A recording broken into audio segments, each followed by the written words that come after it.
기자회견을 시작하겠습니다. 투표로 정권 교체를 꼭 실현해야 합니다.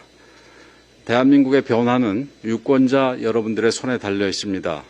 국민이 키운 윤석열을 대통령으로 완성하는 힘, 대한민국의 내일을 바꾸는 힘은 국민들이 행사하는 한 표 한 표에서 나옵니다.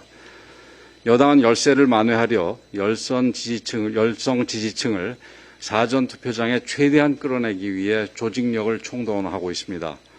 하지만 국가 정상화와 공정 정의를 바로 세우는 정권 교체의 국민적 열망을 결코 이겨낼 수는 없을 것입니다.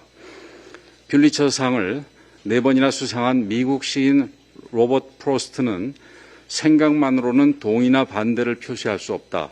투표를 해야 비로소 가능하다고 했습니다. 반드시 투표에 참여해 정권 교체를 통한 새로운 대한민국을 만들어 주십시오.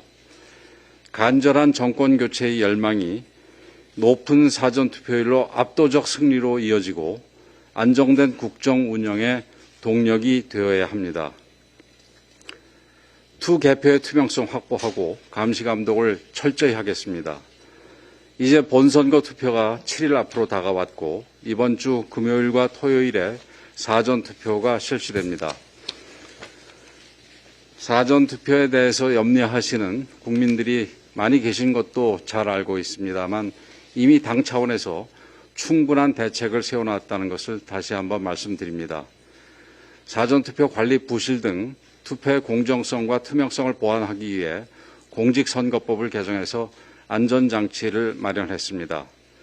사전투표용지의 바코드의 수록 정보를 제한하고 선거 전용 통신망에 기술적 보호 조치를 명문화하여 해킹을 원천 봉쇄했습니다.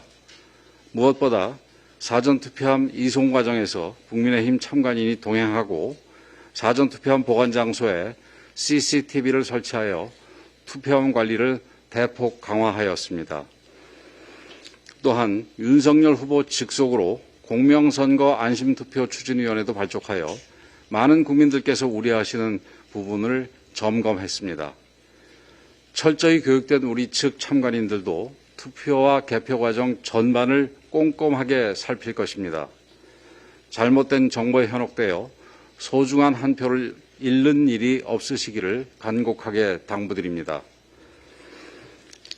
코로나 확진자와 격리자들의 참정권도 반드시 보장돼야 합니다.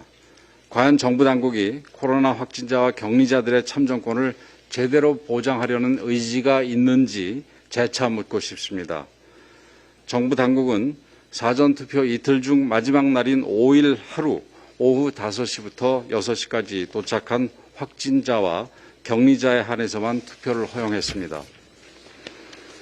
국회에서 지난 2월 감염병 환자의 선거권을 충분히 보장하기 위해 국가와 지방자치단체가 필요한 방안을 마련하도록 공직선거법을 개정한 바 있습니다.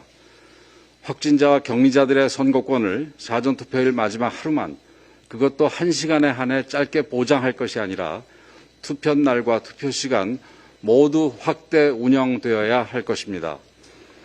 모든 국민의 참정권 보장을 위해 법조문상 형식적 신용이 아니라 실질적인 방안의 마련을 정부 당국에 강력하게 촉구하는 바입니다.